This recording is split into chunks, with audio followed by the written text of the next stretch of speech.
नमः। ॐ श्रीकृष्णाय नमः। ॐ बलभद्राय नमः। ॐ श्रीरामाय नमः। ॐ हनुमते नमः। ॐ शिवाय नमः। ॐ जगन्नाथाय नमः। ॐ बद्रीनारायणाय नमः। ॐ श्रीदुर्गादेव्यै नमः। ॐ सूर्याय नमः। ॐ चन्द्राय नमः। ॐ भौमाय नमः। ॐ बुधाय नमः। ॐ गुरवे नमः। ॐ भृगवे नमः। ॐ शनिश्चराय नमः। ॐ राहवे नमः। ॐ पुच्छानयकाय नमः।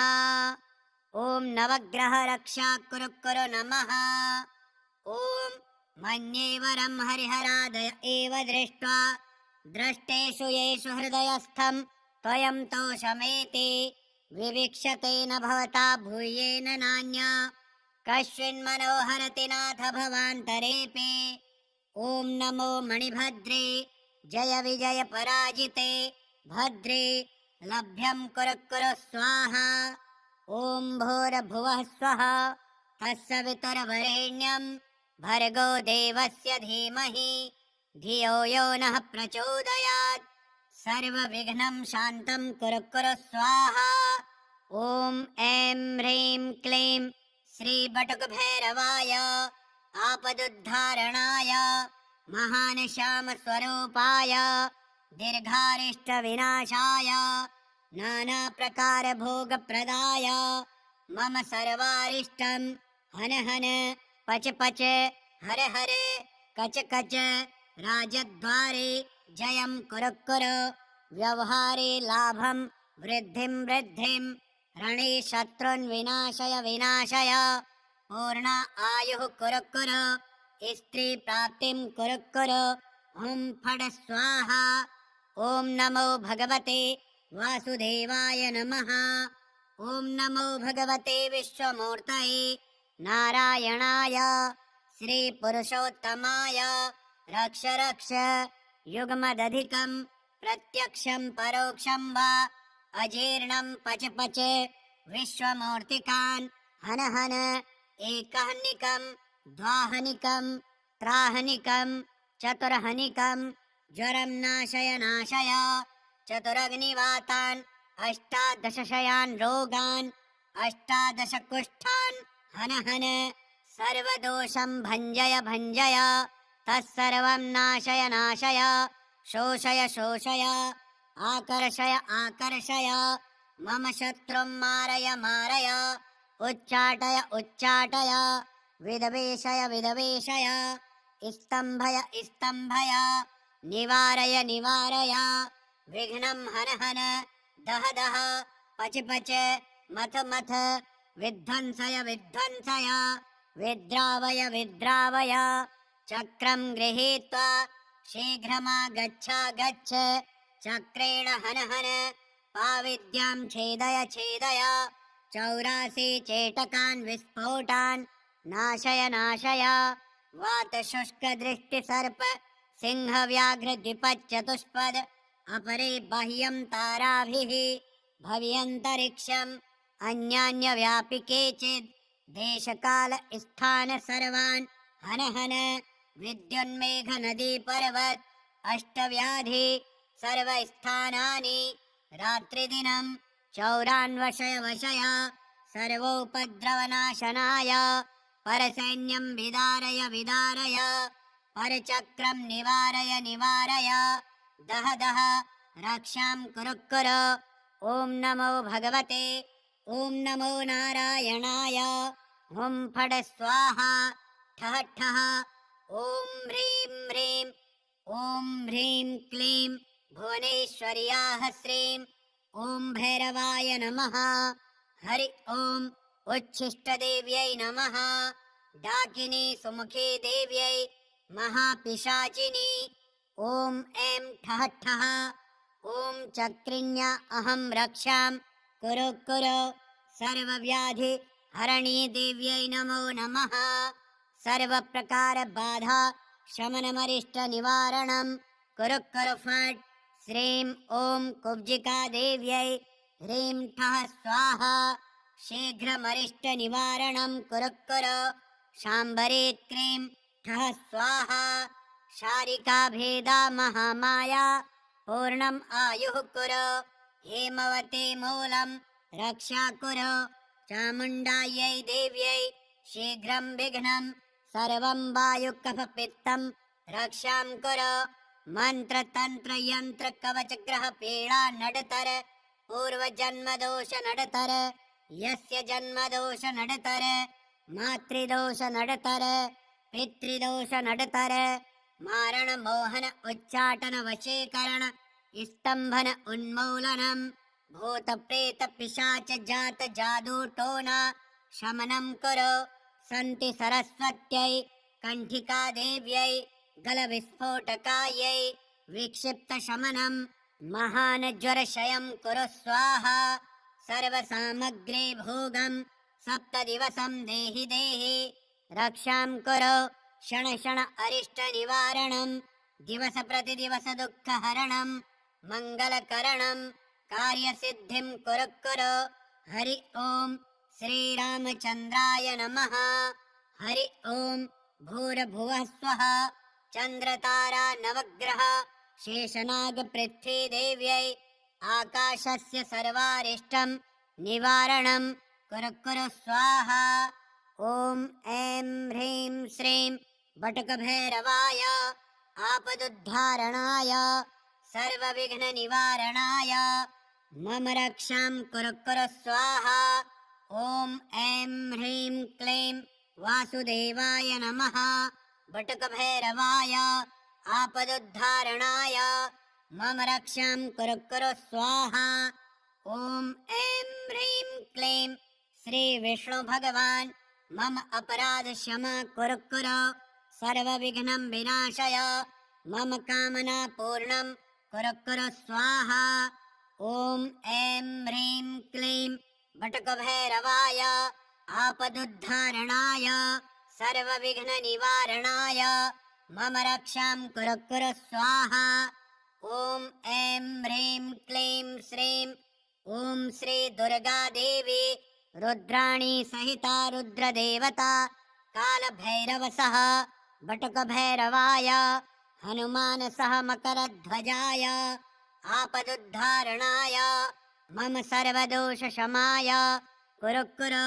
सकलविघ्नविनाशाय मम शुभमाङ्गलिककार्यसिद्धिं कुरु कुरु स्वाहा। एष विद्यामाहात्म्यं च पुरा मया प्रोक्तं ध्रुवं शमक्रतो तु हन्त्येतान् सर्वाश्च बलिदानवाः। य पुमान् पठते नित्यम् एतद् स्तोत्रं नित्यात्मना तस्य सर्वान् हि सन्ति यत्र दृष्टिगतं विषम् अन्यदृष्टिविषं चैव न देयं संक्रमे ध्रुवम्। संग्रामे धारयेत्येम्बे उत्पाता च विसंशयः। धृतं सद्यं जयस्तस्य विघ्नस्तस्य न जायते।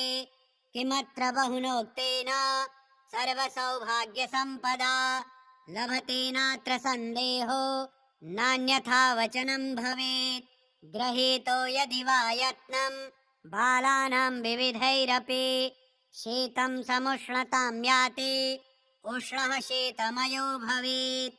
नान्यथा श्रुतै विद्या पठति कथितं मया भोजपत्रे लिखेद्यन्त्रं गोरोचनमयेन च। इमां विद्यां शिरो बद्ध्वा सर्वरक्षा करोतु मे। पुरुषस्याथवा नारी हस्ते बद्ध्वा विचक्षणः विद्रवन्ति प्रणश्यन्ति धर्मस्तिष्ठति नित्यशः। सर्वशत्रुरधो यान्ति शीघ्रं ते च पलायनम्। ॐ गं गणपतये नमः। सर्वविघ्नविनाशाय सर्वारिष्टनिवारणाय सर्वसौख्यप्रदाय बालानां बुद्धिप्रदाय नानाप्रकारधनवाहनभूमिप्रदाय मनोवाञ्छितफलप्रदाय रक्षां कुरु कुरु स्वाहा। ॐ गुरवे नमः। ॐ श्रीकृष्णाय नमः। ॐ बलभद्राय नमः। ॐ श्रीरामाय नमः। ॐ हनुमते नमः। ॐ शिवाय नमः। ॐ जगन्नाथाय नमः। ॐ बद्रीनारायणाय नमः। ॐ श्रीदुर्गादेव्यै नमः। ॐ सूर्याय नमः। ॐ चन्द्राय नमः। ॐ भौमाय नमः। ॐ बुधाय नमः। ॐ गुरवे नमः। ॐ भृगवे नमः। ॐ शनिश्चराय नमः। ॐ राहवे नमः। ॐ पुच्छानयकाय नमः। ॐ नवग्रहरक्षाकुरुकुरु नमः। ॐ मन्येवरं हरिहरादय एव दृष्ट्वा द्रष्टेषु येषु हृदयस्थं त्वयं तोषमेति विविक्षते न भवता भूयेन नान्या कश्चिन्मनोहरति नाथ भवान्तरेऽपि। ॐ नमो मणिभद्रे जय विजय पराजिते भद्रे लभ्यं कुरु कुरु स्वाहा। ॐ भूर्भुवः स्वः तत्सवितुर्वरेण्यं भर्गो देवस्य धीमहि धियो यो नः प्रचोदयात्। सर्वविघ्नं शान्तं कुरु कुरु स्वाहा। ॐ ऐं ह्रीं क्लीं श्रीबटुकभैरवाय आपदुद्धारणाय महानश्यामस्वरूपाय दीर्घारिष्टविनाशाय नानाप्रकारभोगप्रदाय मम सर्वारिष्टं हन हन पच पच हर हर कच कच राजद्वारे जयं कुरु कुरु व्यवहारे लाभं वृद्धिं वृद्धिं रणे शत्रुन् विनाशय विनाशय पूर्ण आयुः कुरु कुरु स्त्री प्राप्तिं कुरु कुरु हुं फट् स्वाहा। ॐ नमो भगवते वासुदेवाय नमः। ॐ नमो भगवते विश्वमूर्तये नारायणाय श्रीपुरुषोत्तमाय रक्ष रक्ष युग्मदधिकं प्रत्यक्षं परोक्षं वा अजीर्णं पच पच विश्वमूर्तिकान् हन हन एकहनिकं द्वाहनिकं त्राहनिकं चतुर्हनिकं ज्वरं नाशय नाशय चतुरग्निवातान् अष्टादशशयान् रोगान् अष्टादश कुष्ठान् हन हन सर्वदोषं भञ्जय भञ्जय तत्सर्वं नाशय नाशय शोषय शोषय आकर्षय आकर्षय मम शत्रुं मारय मारय उच्चाटय उच्चाटय विद्वेषय विद्वेषय स्तम्भय स्तम्भय निवारय निवारय विघ्नं हन हन दह दह पच पच मथ मथ विध्वंसय विध्वंसय विद्रावय विद्रावय चक्रं गृहीत्वा शीघ्रमागच्छागच्छ चक्रेण हन हन पाविद्यां छेदय छेदय चौरासे चेटकान् विस्फोटान् नाशय नाशय वातशुष्कदृष्टिसर्प सिंहव्याघ्रद्विपच्चतुष्पद अपरे बाह्यं ताराभिः भव्यन्तरिक्षम् अन्यान्यव्यापिके चिद् देशकाल स्थान सर्वान् हन हन विद्युन्मेघ नदी पर्वत अष्टव्याधि सर्वस्थानानि रात्रिदिनं चौरान्वशय वशय सर्वोपद्रवनाशनाय परसैन्यं विदारय विदारय परचक्रं निवारय निवारय दह दह रक्षां कुरु कुरु। ॐ नमो भगवते ॐ नमो नारायणाय हुं फट् स्वाहा ठः ठः ॐ ह्रीं ह्रीं ॐ ह्रीं क्लीं भुवनेश्वर्याः श्रीं ॐ भैरवाय नमः। हरि ॐ उच्छिष्टदेव्यै नमः। डाकिनी सुमुखी देव्यै महापिशाचिनी ॐ ऐं ठः ठः ॐ चक्रिण्या अहं रक्षां कुरु कुरु सर्वव्याधि हरणी देव्यै नमो नमः। सर्वप्रकार बाधा शमनमरिष्ट निवारणं कुरु कुरु फट् श्रीं ॐ कुब्जिका देव्यै ह्रीं ठः स्वाहा शीघ्रमरिष्टनिवारणं कुरु कुरु शाम्भरी क्रीं ठः स्वाहा शारिका भेदा महामाया पूर्णम् आयुः कुरु हेमवती मूलं रक्षा कुरु चामुण्डायै देव्यै शीघ्रं विघ्नं सर्वं वायुकफपित्तं रक्षां कुरु मन्त्रतन्त्रयन्त्रकवचग्रहपीडा नडतर पूर्वजन्मदोष नडतर यस्य जन्मदोष नडतर मातृदोष नडतर पितृदोष नडतर मारण मोहन उच्चाटन वशीकरण स्तंभन उन्मूलनम भूत प्रेत पिशाच जात जादू टोना शमनं कुरु सन्ति सरस्वत्यै कंठिका देव्यै गल विस्फोटकायै विक्षिप्त शमनं महान ज्वरक्षयं कुरु स्वाहा सर्व सामग्री भोगं सप्त दिवसं देहि देहि रक्षां कुरु क्षण क्षण अरिष्ट निवारणं दिवस प्रतिदिवस दुःखहरणं मंगलकरणं कार्यसिद्धिं कुरु कुरु हरि ओम श्रीरामचन्द्राय नमः हरि ओम भूर्भुवः स्वः चन्द्रतारा नवग्रह शेषनाग पृथ्वी देव्यै आकाशस्य सर्वारिष्टं निवारणं कुरु कुरु स्वाहा ओम ऐं ह्रीं श्रीं बटुकभैरवाय आपदुद्धारणाय सर्वविघ्ननिवारणाय मम रक्षां कुरु कुरु स्वाहा ओम ऐं ह्रीं क्लीं वासुदेवाय नमः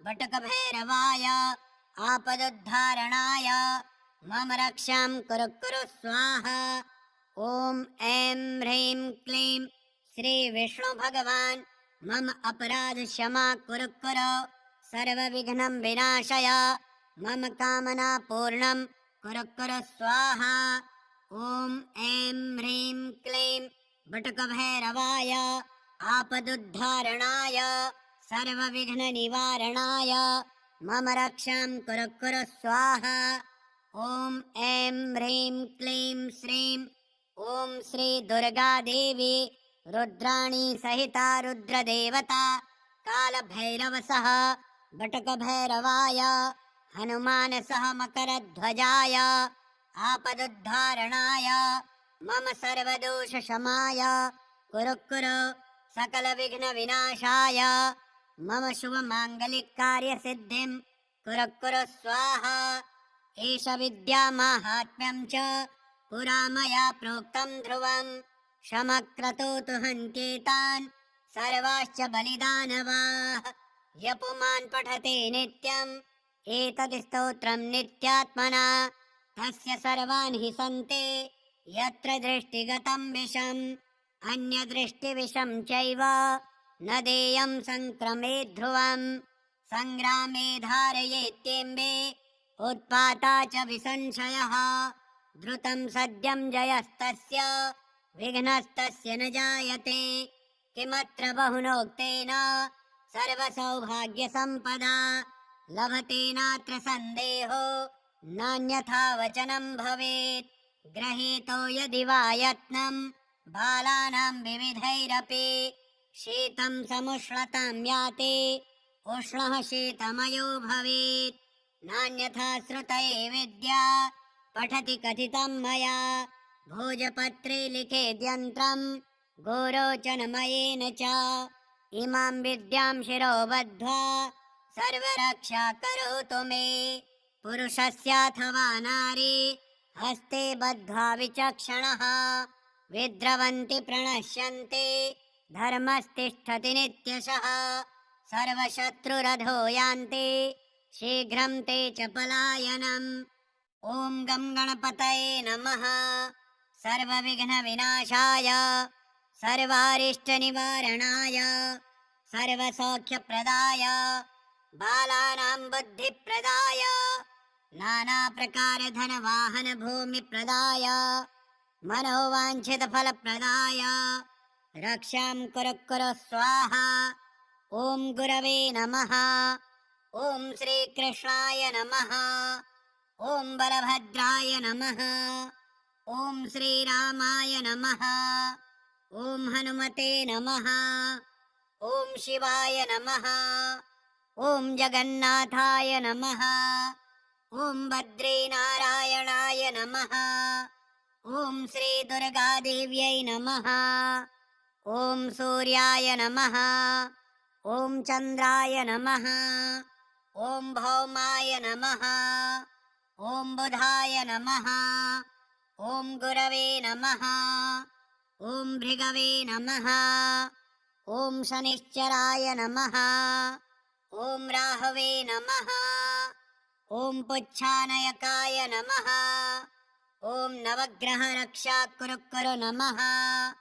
ॐ मन्ये वरं हरिहरादय एव दृष्ट्वा द्रष्टेषु येषु हृदयस्थं त्वयं तोषमेति विविक्षते न भवता भूयेन नान्या कश्चिन्मनोहरति नाथ भवान्तरेऽपि। ॐ नमो मणिभद्रे जय विजय पराजिते भद्रे लभ्यं कुरु कुरु स्वाहा। ॐ भूर्भुवः स्वः तत्सवितुर्वरेण्यं भर्गो देवस्य धीमहि धियो यो नः प्रचोदयात्। सर्वविघ्नं शान्तं कुरु कुरु स्वाहा।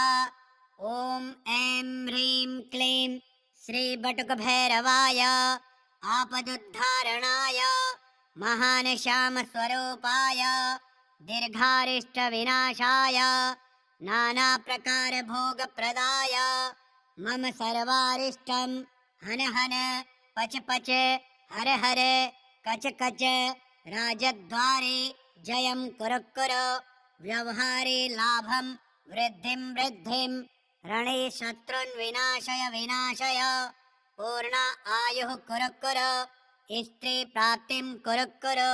ॐ फट् स्वाहा। ॐ नमो भगवते वासुदेवाय नमः। ॐ नमो भगवते विश्वमूर्तये नारायणाय श्रीपुरुषोत्तमाय रक्ष रक्ष युग्मदधिकं प्रत्यक्षं परोक्षं वा अजीर्णं पच पच विश्वमूर्तिकान् हन हन एकहनिकं द्वाहनिकं त्राहनिकं चतुर्हनिकं ज्वरं नाशय नाशय चतुरग्निवातान् अष्टादशशयान् रोगान् अष्टादशकुष्ठान् हन हन सर्वदोषं भञ्जय भञ्जय तत्सर्वं नाशय नाशय शोषय शोषय आकर्षय आकर्षय मम शत्रुं मारय मारय उच्चाटय उच्चाटय विद्वेषय विद्वेषय स्तम्भय स्तम्भय निवारय निवारय विघ्नं हन हन दह दह पच पच मथ मथ विध्वंसय विध्वंसय विद्रावय विद्रावय चक्रं गृहीत्वा शीघ्रमागच्छागच्छ चक्रेण हन हन पाविद्यां छेदय छेदय 84 चेटकान् विस्फोटान् नाशय नाशय वातशुष्कदृष्टिसर्प सिंहव्याघ्रद्विपच्चतुष्पद अपरे बाह्यं ताराभिः भव्यन्तरिक्षम् अन्यान्यव्यापिके चित् देशकाल स्थान सर्वान् हन हन विद्युन्मेघनदीपर्वत अष्टव्याधि सर्वस्थानानि रात्रिदिनं चौरान्वशय वशय सर्वोपद्रवनाशनाय परसैन्यं विदारय विदारय परचक्रं निवारय निवारय दह दह रक्षां कुरु कुरु। ॐ नमो भगवते ॐ नमो नारायणाय ॐ फट् स्वाहा ठः ठः ॐ ह्रीं ह्रीं ॐ ह्रीं क्लीं भुवनेश्वर्याः श्रीं ॐ भैरवाय नमः। हरि ॐ उच्छिष्टदेव्यै नमः। डाकिनी सुमुखी देव्यै महापिशाचिनी ॐ ऐं ठः ठः ॐ चक्रिण्या अहं रक्षां कुरु कुरु। सर्वव्याधि हरणी देव्यै नमो नमः। सर्वप्रकार बाधा शमनमरिष्ट निवारणं कुरु कुरु फट्। श्रीं ॐ कुब्जिका देव्यै ह्रीं ठः स्वाहा शीघ्रमरिष्टनिवारणं कुरु कुरु शाम्बरे क्रीं ठः स्वाहा शारिका भेदा महामाया पूर्णम् आयुः कुरु हेमवते मूलं रक्षा कुरु चामुण्डायै देव्यै शीघ्रं विघ्नं सर्वं वायुकफपित्तं रक्षां कुरु मन्त्रतन्त्रयन्त्रकवचग्रहपीडा नडतर पूर्वजन्मदोष नडतर यस्य जन्मदोष नडतर मातृदोष नडतर पितृदोष नडतर मारण मोहन उच्चाटन वशीकरण स्तंभन उन्मूलनम भूत प्रेत पिशाच जात जादू टोना शमनं कुरु सन्ति सरस्वत्यै कंठिका देव्यै गल विस्फोटकायै विक्षिप्त शमनं महान ज्वर क्षयं कुरु स्वाहा सर्व सामग्री भोगं सप्त दिवसं देहि देहि रक्षां कुरु क्षण क्षण अरिष्ट निवारणं दिवस प्रतिदिवस दुःख हरणं मंगलकरणं कार्य सिद्धिं कुरु कुरु हरि ओम श्री रामचंद्राय नमः हरि ओम भूर्भुवः स्वः चंद्रतारा नवग्रह शेषनाग पृथ्वी देव्यै आकाशस्य सर्वारिष्टं निवारणं कुरु कुरु स्वाहा ओम ऐं ह्रीं श्रीं बटुकभैरवाय आपदुद्धारणाय सर्वविघ्ननिवारणाय मम रक्षां कुरु कुरु स्वाहा ओम ऐं ह्रीं क्लीं वासुदेवाय नमः बटुकभैरवाय आपदुद्धारणाय मम रक्षां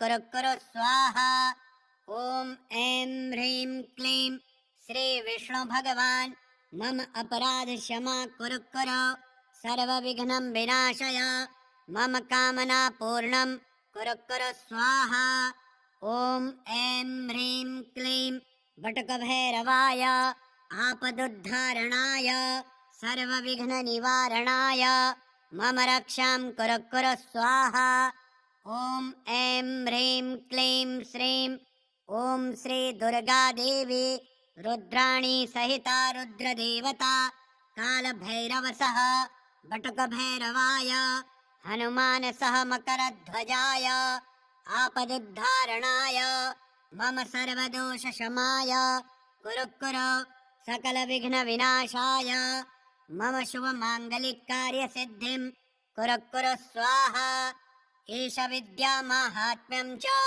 पुरा मया प्रोक्तं ध्रुवं शमक्रतोतु हन्त्येतान् सर्वाश्च बलिदानवाः य पुमान् पठते नित्यम् एतत् स्तोत्रं नित्यात्मना तस्य सर्वान् हि सन्ति यत्र दृष्टिगतं विषम् अन्यदृष्टिविषं चैव न देयं संक्रमेत् ध्रुवम् संग्रामे धारयेत्येम्बे उत्पाता च विसंशयः धृतं सद्यं जयस्तस्य विघ्नस्तस्य न जायते किमत्र बहुनोक्तेन सर्वसौभाग्यसम्पदा लभते नात्र सन्देहो नान्यथा वचनं भवेत् गृहीतो यदि वा यत्नं बालानां विविधैरपि शीतं समुष्णतां याते उष्णः शीतमयो भवेत् नान्यथा श्रुतै विद्या पठति कथितं मया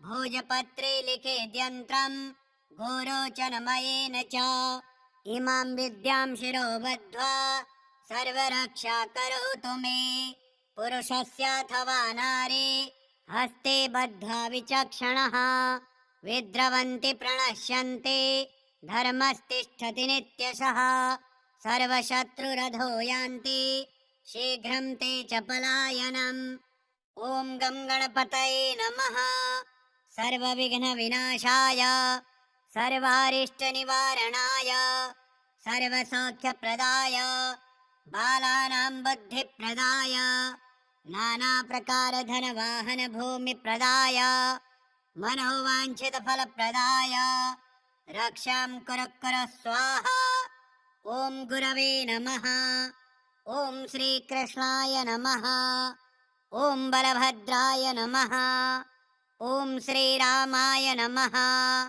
ॐ हनुमते नमः। ॐ शिवाय नमः।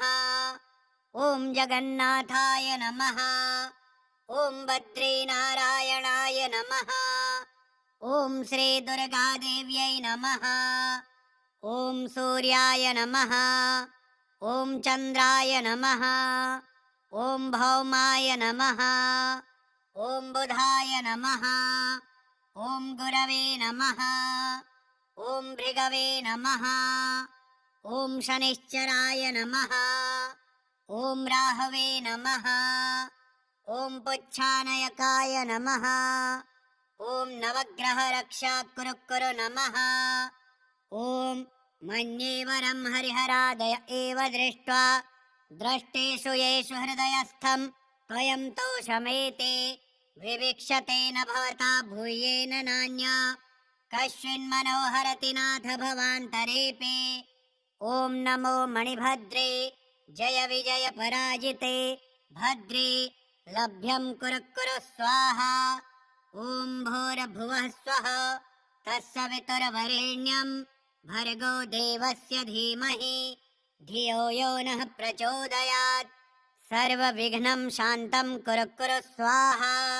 ॐ ऐं ह्रीं क्लीं श्रीबटुकभैरवाय आपदुद्धारणाय महानिशामस्वरूपाय दीर्घारिष्टविनाशाय नानाप्रकारभोगप्रदाय मम सर्वारिष्टं हन हन पच पच हर हर कच कच राजद्वारे जयं कुरु कुरु व्यवहारे लाभं वृद्धिं वृद्धिं रणे शत्रुन् विनाशय विनाशय पूर्ण आयुः कुरु कुरु स्त्री प्राप्तिं कुरु कुरु। ॐ फट् स्वाहा। ॐ नमो भगवते वासुदेवाय नमः। ॐ नमो भगवते विश्वमूर्तये नारायणाय श्रीपुरुषोत्तमाय रक्ष रक्ष युग्मदधिकं प्रत्यक्षं परोक्षं वा अजीर्णं पच पच विश्वमूर्तिकान् हन हन एकहनिकं द्वाहनिकं त्राहनिकं चतुर्हनिकं ज्वरं नाशय नाशय चतुरग्निवातान् अष्टादशशयान् रोगान् अष्टादशकुष्ठान् हन हन सर्वदोषं भञ्जय भञ्जय तत्सर्वं नाशय नाशय शोषय शोषय आकर्षय आकर्षय मम शत्रुं मारय मारय उच्चाटय उच्चाटय विदवेशय विदवेशय स्तम्भय स्तम्भय निवारय निवारय विघ्नं हर हर दह दह पच पच मथ मथ विध्वंसय विध्वंसय विद्रावय विद्रावय चक्रं गृहीत्वा शीघ्रमागच्छ गच्छ चक्रेण हन हन पाविद्यां छेदय छेदय 84 चेटकान् विस्फोटान् नाशय नाशय वातशुष्कदृष्टिसर्प सिंहव्याघ्रद्विपच्चतुष्पद अपरे बाह्यं ताराभिः भव्यन्तरिक्षम् अन्यान्यव्यापि केचिद् देशकाल स्थान सर्वान् हन हन विद्युन्मेघनदी पर्वत अष्टव्याधि सर्वस्थानानि रात्रिदिनं चौरान्वशय वशय सर्वोपद्रवनाशनाय परसैन्यं विदारय विदारय परचक्रं निवारय निवारय दह दह रक्षां कुरु कुरु। ॐ नमो भगवते ॐ नमो नारायणाय ॐ फट् स्वाहा ठः ठः ॐ ह्रीं ह्रीं ॐ ह्रीं क्लीं भुवनेश्वर्याः श्रीं ॐ भैरवाय नमः। हरि ॐ उच्छिष्टदेव्यै नमः। डाकिनी सुमुखी देव्यै महापिशाचिनी ॐ ऐं ठः ठः ॐ चक्रिण्या अहं रक्षां कुरु कुरु। सर्वव्याधि हरणी देव्यै नमो नमः। सर्वप्रकार बाधा शमनमरिष्ट निवारणं कुरु कुरु फट्। श्रीं ॐ कुब्जिका देव्यै ह्रीं ठः स्वाहा। शीघ्रमरिष्ट निवारणं कुरु कुरु। शाम्बरी क्रीं ठः स्वाहा शारिकाभेदा महामाया पूर्णम् आयुः कुरु हेमवती मूलं रक्षा कुरु चामुण्डायै देव्यै शीघ्रं विघ्नं सर्वं वायुकफपित्तं रक्षां कुरु मंत्र तंत्र यंत्र कवच ग्रह पीड़ा नडतर पूर्व जन्म दोष नडतर यस्य जन्म दोष नडतर मातृदोष नडतर पितृदोष नडतर मारण मोहन उच्चाटन वशीकरण स्तंभन उन्मूलनम भूत प्रेत पिशाच जात जादू टोना शमनं कुरु सन्ति सरस्वत्यै कंठिका देव्यै गल विस्फोटकायै विक्षिप्त शमनं महान ज्वरशयं कुरु स्वाहा सर्व सामग्री भोगं सप्त दिवसं देहि देहि रक्षां कुरु क्षण क्षण अरिष्ट निवारणं दिवस प्रति दिवस दुःख हरणं मंगलकरणं कार्य सिद्धिं कुरु कुरु हरि ओम श्री रामचंद्राय नमः हरि ओम भूर्भुवः स्वः चंद्रतारा नवग्रह शेषनाग पृथ्वी देव्यै आकाशस्य सर्वारिष्टं निवारणं कुरु कुरु स्वाहा ओम ऐं ह्रीं श्रीं वटकभैरवाय आपदुद्धारणाय सर्वविघ्न निवारणाय मम रक्षां कुरु कुरु स्वाहा ओम ऐं ह्रीं क्लीं वासुदेवाय नमः वटकभैरवाय आपदुद्धारणाय मम रक्षां कुरु कुरु स्वाहा ओम ऐं ह्रीं क्लीं श्री विष्णु भगवान् मम अपराध क्षमा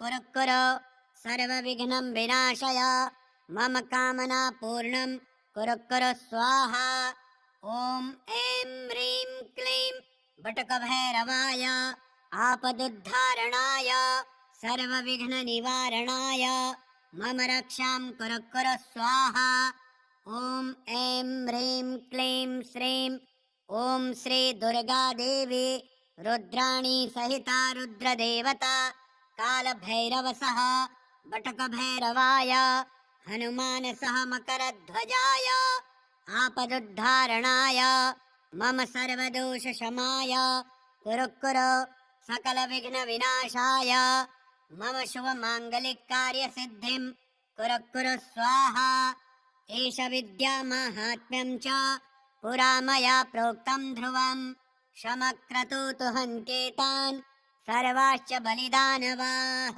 य पुमान् पठते नित्यम् एतद् स्तोत्रं नित्यात्मना तस्य सर्वान् हि सन्ति यत्र दृष्टिगतं विषम् अन्यदृष्टिविषं चैव न देयं संक्रमे ध्रुवम् संग्रामे धारयेत्येम्बे उत्पाता च विसंशयः द्रुतं सद्यं जयस्तस्य विघ्नस्तस्य न जायते किमत्र बहुनोक्तेन सर्वसौभाग्यसम्पदा लभते नात्र सन्देहो नान्यथा वचनं भवेत् गृहीतो यदि वा यत्नं बालानां विविधैरपि शीतं समुष्णतां याति उष्णः शीतमयो भवेत् नान्यथा श्रुतैः विद्या पठति कथितं मया भोजपत्रे लिखेद्यन्त्रं गोरोचनमयेन च इमां विद्यां शिरो बद्ध्वा सर्वरक्षा करोतु मे पुरुषस्याथवा नारी हस्ते बद्ध्वा विचक्षणः विद्रवन्ति प्रणश्यन्ति धर्मस्तिष्ठति नित्यशः सर्वशत्रुरधो यान्ति शीघ्रं ते च पलायनम् ॐ गं गणपतये नमः सर्वविघ्नविनाशाय सर्वारिष्टनिवारणाय सर्वसौख्यप्रदाय बालानां बुद्धिप्रदाय नानाप्रकारधनवाहनभूमिप्रदाय मनोवाञ्छितफलप्रदाय रक्षां कुरु कुरु स्वाहा ॐ गुरवे नमः ॐ श्रीकृष्णाय नमः ॐ बलभद्राय नमः ॐ श्रीरामाय नमः ॐ हनुमते नमः ॐ शिवाय नमः। ॐ जगन्नाथाय नमः। ॐ बद्रीनारायणाय नमः। ॐ श्रीदुर्गादेव्यै नमः। ॐ सूर्याय नमः। ॐ चन्द्राय नमः। ॐ भौमाय नमः। ॐ बुधाय नमः। ॐ गुरवे नमः। ॐ भृगवे नमः। ॐ शनिश्चराय नमः। ॐ राहवे नमः। ॐ पुच्छानयकाय नमः। ॐ नवग्रहरक्षाकुरुकुरु नमः। ॐ मन्येवरं हरिहरादय एव दृष्ट्वा द्रष्टेषु येषु हृदयस्थं त्वयं तोषमेति विविक्षतेन भवता भूयेन नान्या कश्चिन्मनोहरति नाथ भवान्तरेऽपि।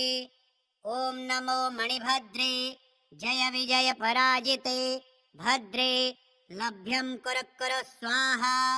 ॐ भूर्भुवः स्वः तत्सवितुर्वरेण्यं भर्गो देवस्य धीमहि धियो यो नः प्रचोदयात्। सर्वविघ्नं शान्तं कुरु कुरु स्वाहा। ॐ ऐं ह्रीं क्लीं श्रीबटुकभैरवाय आपदुद्धारणाय महानश्यामस्वरूपाय दीर्घारिष्टविनाशाय नानाप्रकारभोगप्रदाय मम सर्वारिष्टं हन हन पच पच हर हर कच कच राजद्वारे जयं कुरु कुरु व्यवहारे लाभं वृद्धिं वृद्धिं रणे शत्रुन् विनाशय विनाशय पूर्ण आयुः कुरु कुरु स्त्री प्राप्तिं कुरु कुरु। ॐ फट् स्वाहा। ॐ नमो भगवते वासुदेवाय नमः। ॐ नमो भगवते विश्वमूर्तये नारायणाय श्रीपुरुषोत्तमाय रक्ष रक्ष युग्मदधिकं प्रत्यक्षं परोक्षं वा अजीर्णं पच पच विश्वमूर्तिकान् हन हन एकहनिकं द्वाहनिकं त्राहनिकं चतुर्हनिकं ज्वरं नाशय नाशय चतुरग्निवातान् अष्टादशशयान् रोगान् अष्टादशकुष्ठान् हन हन सर्वदोषं भञ्जय भञ्जय तत्सर्वं नाशय नाशय शोषय शोषय आकर्षय आकर्षय मम शत्रुं मारय मारय उच्चाटय उच्चाटय विदवेशय विदवेशय स्तम्भय स्तम्भय निवारय निवारय विघ्नं हन हन दह दह पच पच मथ मथ विध्वंसय विध्वंसय विद्रावय विद्रावय चक्रं गृहीत्वा शीघ्रमागच्छ गच्छ चक्रेण हन हन पाविद्यां छेदय छेदय 84 चेटकान् विस्फोटान् नाशय नाशय वातशुष्कदृष्टिसर्प सिंहव्याघ्रद्विपच्चतुष्पद अपरे बाह्यं ताराभिः भव्यन्तरिक्षम् अन्यान्यव्यापिके चित् देशकाल स्थान सर्वान् हन हन विद्युन्मेघ नदी पर्वत अष्टव्याधि सर्वस्थानानि रात्रिदिनं चौरान्वशय वशय सर्वोपद्रवनाशनाय परसैन्यं विदारय विदारय परचक्रं निवारय निवारय दह दह रक्षां कुरु कुरु। ॐ नमो भगवते ॐ नमो नारायणाय ॐ फट् स्वाहा ठः ठः ॐ ह्रीं ह्रीं ॐ ह्रीं क्लीं भुवनेश्वर्याः श्रीं ॐ भैरवाय नमः। हरि ॐ उच्छिष्टदेव्यै नमः। डाकिनी सुमुखी देव्यै महापिशाचिनी ॐ ऐं ठः ठः ॐ चक्रिण्या अहं रक्षां कुरु कुरु। सर्वव्याधि हरणी देव्यै नमो नमः। सर्वप्रकार बाधा शमनमरिष्ट निवारणं कुरु कुरु फट्। श्रीं ॐ कुब्जिका देव्यै ह्रीं ठः स्वाहा शीघ्रमरिष्ट निवारणं कुरु कुरु। शाम्भरी क्रीं ठः स्वाहा शारिका भेदा महामाया पूर्णम् आयुः कुरु हेमवती मूलं रक्षा कुरु चामुण्डायै देव्यै शीघ्रं विघ्नं सर्वं वायुकफपित्तं रक्षां कुरु मंत्र तंत्र यंत्र कवच ग्रह पीड़ा नडतर पूर्वजन्म दोष नडतर यस्य जन्म दोष नडतर मातृदोष नडतर पितृदोष नडतर मारण मोहन उच्चाटन वशीकरण स्तंभन उन्मूलनम भूत प्रेत पिशाच जात जादू टोना शमनं कुरु सन्ति सरस्वत्यै कंठिका देव्यै गल विस्फोटकायै विक्षिप्त शमनं महान ज्वर क्षयं कुरु स्वाहा सर्व सामग्री भोगं सप्त दिवसं देहि देहि रक्षां कुरु क्षण क्षण अरिष्ट निवारणं दिवस प्रति दिवस दुःख हरणं मंगलकरणं कार्य सिद्धिं कुरु कुरु हरि ओम श्री रामचंद्राय नमः हरि ओम भूर्भुवः स्वः चंद्रतारा नवग्रह शेषनाग पृथ्वी देव्यै आकाशस्य सर्वारिष्टं निवारणं कुरु कुरु स्वाहा ओम ऐं ह्रीं श्रीं बटकभैरवाय आपदुद्धारणाय सर्वविघ्ननिवारणाय मम रक्षां कुरु कुरु स्वाहा ओम ऐं ह्रीं क्लीं वासुदेवाय नमः बटकभैरवाय आपदुद्धारणाय मम रक्षां कुरु कुरु स्वाहा ओम ऐं ह्रीं क्लीं श्री विष्णु भगवान् मम अपराध क्षमा कुरु कुरु सर्वविघ्नं विनाशय मम कामना पूर्णं कुरु कुरु स्वाहा ओम ऐं ह्रीं क्लीं बटकभैरवाय आपदुद्धारणाय सर्वविघ्ननिवारणाय मम रक्षां कुरु कुरु स्वाहा ओम ऐं ह्रीं क्लीं श्रीं ओम श्री दुर्गा देवी रुद्राणी सहिता रुद्रदेवता कालभैरवसः बटकभैरवाय हनुमान सह मकरध्वजाय आपदुद्धारणाय मम सर्वदोषशमाय कुरु कुरु सकलविघ्नविनाशाय मम शुभमाङ्गलिककार्यसिद्धिं कुरु कुरु स्वाहा एष विद्यामाहात्म्यं च पुरा मया प्रोक्तं ध्रुवं शमक्रतोतु हन्त्येतान् सर्वाश्च बलिदानवाः य पुमान् पठते नित्यम् एतत् स्तोत्रं नित्यात्मना तस्य सर्वान् हि सन्ति यत्र दृष्टिगतं विषम् अन्यदृष्टिविषं चैव न देयं संक्रमे ध्रुवम् संग्रामे धारयेत्येम्बे उत्पाता च विसंशयः द्रुतं सद्यं जयस्तस्य विघ्नस्तस्य न जायते किमत्र बहुनोक्तेन सर्वसौभाग्यसम्पदा लभते नात्र सन्देहो नान्यथा वचनं भवेत् गृहीतो यदि वा यत्नं बालानां विविधैरपि शीतं समुष्णतां याते उष्णः शीतमयो भवेत् नान्यथा श्रुतये विद्या पठति कथितं मया भोजपत्रे लिखेद्यन्त्रं गोरोचनमयेन च इमां विद्यां शिरो बद्ध्वा